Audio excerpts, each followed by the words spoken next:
Hello, I am Jake Collins, and this is my commentary for the 9th episode of The Mummy, Secrets of the Medjai, Spring of Evil. And we start off with Ardeth Bay talking some more Medjai head-missing nonsense to Alex, which is a familiar scene in this series. But what we do get here, interestingly, is the introduction, finally, of Shimin Rapidu, the Manacle jumping power. I always used to forget just how late in the series this is introduced. You see here, Ardeth randomly produces the surviving fragment of the Scrolls of Thieves and tells Alex exactly how to use it to do Shimin Rapidu. And, very suddenly, Alex can do it. It doesn't have the nice build-up that we had with Wujai Sinaharbek. Although he is a little reticent at first, Alex is, and needs a bit of a trigger to have the confidence to do it, so it could be worse. As I say, I did always used to forget how late Shimin Rapidu turns up in the series, and it's actually only used in 4 episodes. I'm actually telling the truth. The Manacle is not used at all in the final episode. Can it be true? Oh yes it can, and there's plenty more to say about that when we get there. You'll notice here that Alex gathers the confidence to use the new Manacle power in order to save Ardeth. It's not the first time he's fortified himself in order to save Ardeth. Stop doing it, Alex. You'd be much better off without him. A lot of potential rather badly misdirected. 3 out of 10. This episode could be brilliant, but I feel it falls short in many ways. It's great to see Alex tantalisingly close to gaining mastery both of the Manacle and of his Medjai skills, but of course the flip side of that is the problem of his growing overconfidence and recklessness. I don't think this is a bad idea in itself, and as I said before, I get what they're going for, but it's very badly overdone in my opinion. Also, there is a great deal of potential in Imhotep valuing Alex as a prospective ally. I'd love to have seen Imhotep trying to tempt Alex over to the dark side by appealing to the part of Alex that's extremely disaffected with Ardeth and his training, and Alex's recklessness and overconfidence getting him into some trouble because of this state of affairs. But instead we get a very lazy MacGuffin to do all the work, the wellspring of darkness. Given all this, and the fact that finding the well requires Imhotep to seek the help of the Dark Medjai, who I've already had more than enough of, this episode leaves me a little cold overall. Quite a detailed review there, and it does sum up my feelings very nicely, as usual. You may notice there that Imhotep tried to do a nice bit of back and forth with Alex, having been jumped on by Alex. Next time, look before you leap, boy. But then Ardeth crashed into Imhotep and forestalled any further banter, which was a bit of a shame. But this is where we see that Imhotep is thinking about, what if I could turn Alex over to the dark side? Because his skills are now impressive. And as we see from this scene, Alex is now pretty much a match for Imhotep with the combination of his Manacle and Medjai skills.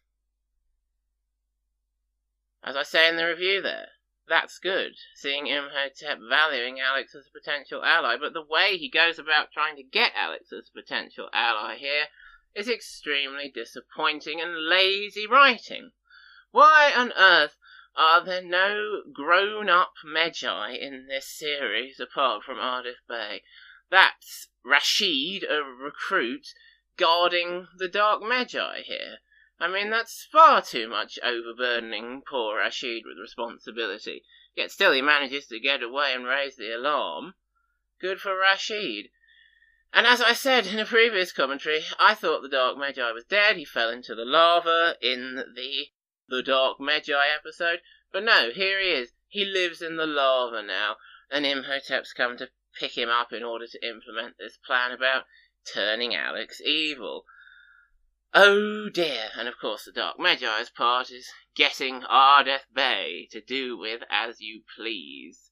Yes, they have a lot of beef, the Dark Medjai and Ardeth, and I really don't care about it in the least. What is quite interesting about this scene is that it's the only time in the entire series that Imhotep says Alex's name. Alex O'Connell, my arch nemesis. That's always something worth noting. And what are they going to do to turn Alex evil? They're going to find the Temple of Darkness and open the wellspring of evil and have Alex invaded by the evil tendrils. Not to try to win him over and tempt him with promises of power and glory and just appeal to the potential darkness which is in all of us anyway, which every hero, including Alex, should have the chance to face and overcome entirely by his own merit. And as I have said before, Alex then misses out on his chance to do that, with this speed up the whole process, invaded by evil tendrils, wellspring of darkness. A lot of potential, badly misdirected. Couldn't have summed it up better myself. And it is pretty stimulating to see in this scene, again, Alex very, very near the peak of combining his Manacle and Medjai skills, as Ardeth admits there. And obviously on the cusp of being able to face and defeat Imhotep in the final battle. Very nice to see Alex that way. In so many different ways it's nice to see him like that.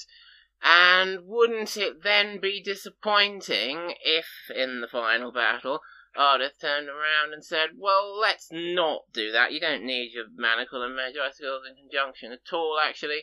Just use your magic powers. Wouldn't that be disappointing? Won't that be disappointing? Oh, yes, it will. I hadn't realised quite how sudden the issue of Alex's overconfidence really coming to a head was, but as it turns out, it is, and this is where it really starts to become a big issue and a problem. As I mentioned, we saw a bit of it in The Enemy of My Enemy. We had a bit of Alex being too ruthless and tipping his mother over the side of a ship, but it wasn't a huge issue in that episode, and I did think it was more of a build-up in the rest of the series than it actually is. A moment here to mention this flashback, the Dark Medjai, introducing us to the concept of the Medjai Elders, blind old fools who won't listen to new ideas, which could be a bad thing, although it was probably a good thing in the case of not listening to the Dark Medjai. You could certainly use the Medjai Elders in fanfic if you felt like it. A lot of potential there. Yet another bit of potential in this episode that doesn't really go anywhere. But going back to Alex's recklessness and overconfidence, it's really only a big issue, as it turns out, in this episode and the next one. Not so much of a overriding theme, a long journey, as I thought, but it is terribly overdone in this episode and the next one, and that's why it really sticks in my memory as a big part of the series, I suppose. But as I say, it's overdone and it's disappointing, but I do get what they're going for, and it could have worked in some way on a smaller scale. And we'll see a prime example of that in just a moment. What I think Imhotep should have done, if it was interestingly written, was try to tempt Alex over to the dark side by saying, come on, you don't really like Ardeth Bay and his stupid training, come and help me.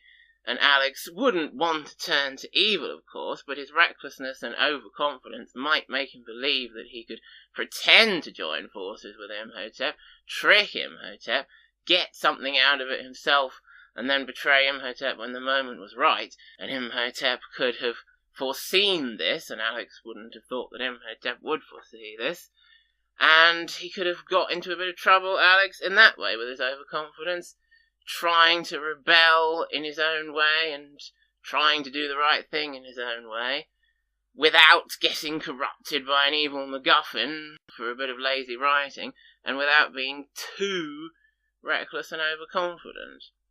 That could have worked really well. But it's not what happens. This scene with the rhinos, and I've mentioned this a couple of times, Imhotep has called upon the beast within with these two rhinos.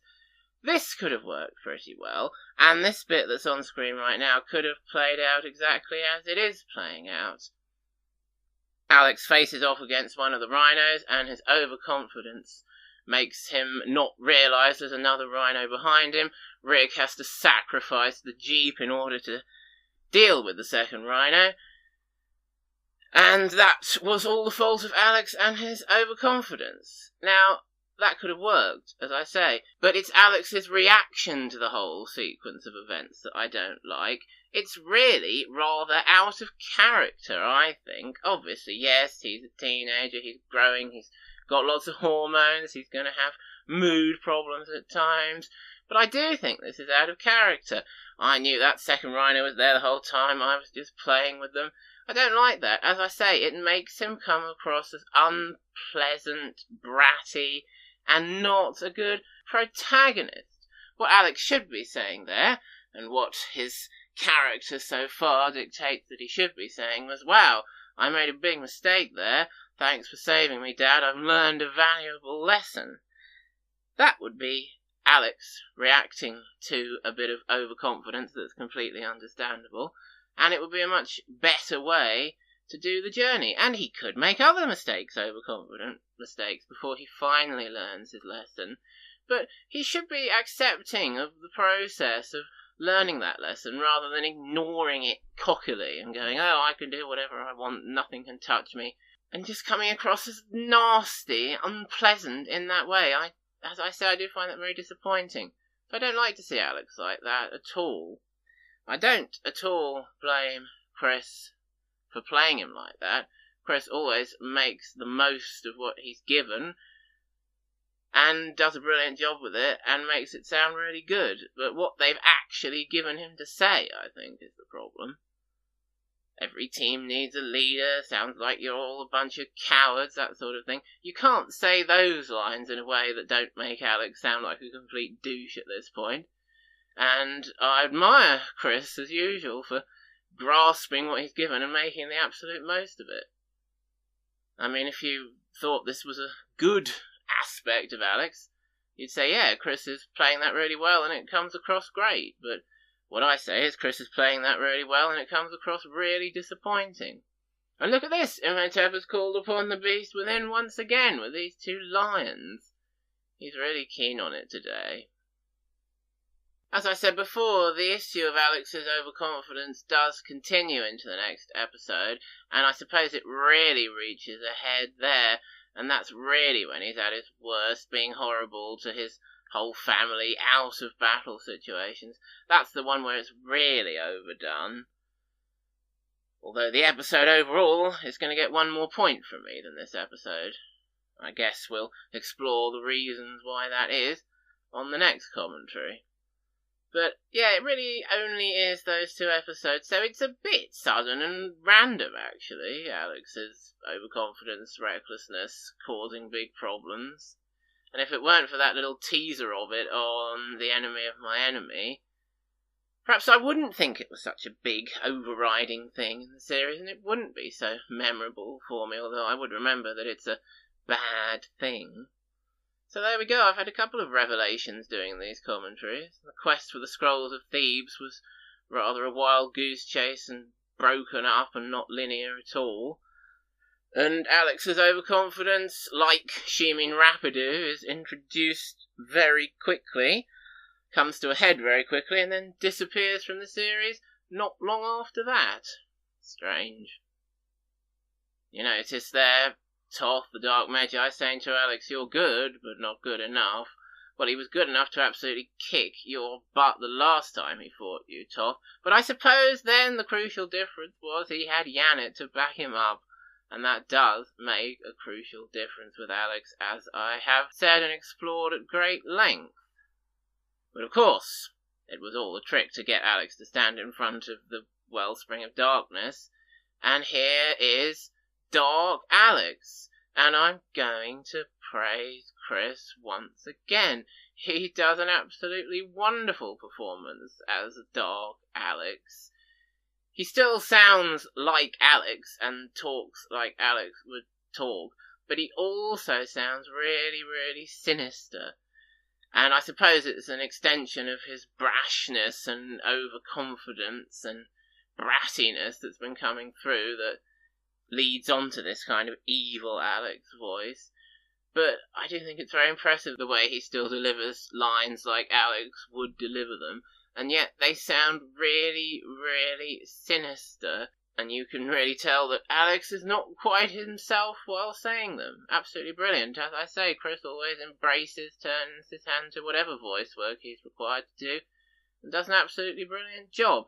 Of course, he does have the slight effect on his voice, adding to the evil Alex sinister voice, but it really is mainly, almost entirely, in the voice acting, which Chris always does so brilliantly. And we see there just how easily, when he's completely uninhibited, corrupted by evil, Alex can kick the absolute crap out of Jonathan and Ardeth, and he forces Rick into a retreat there.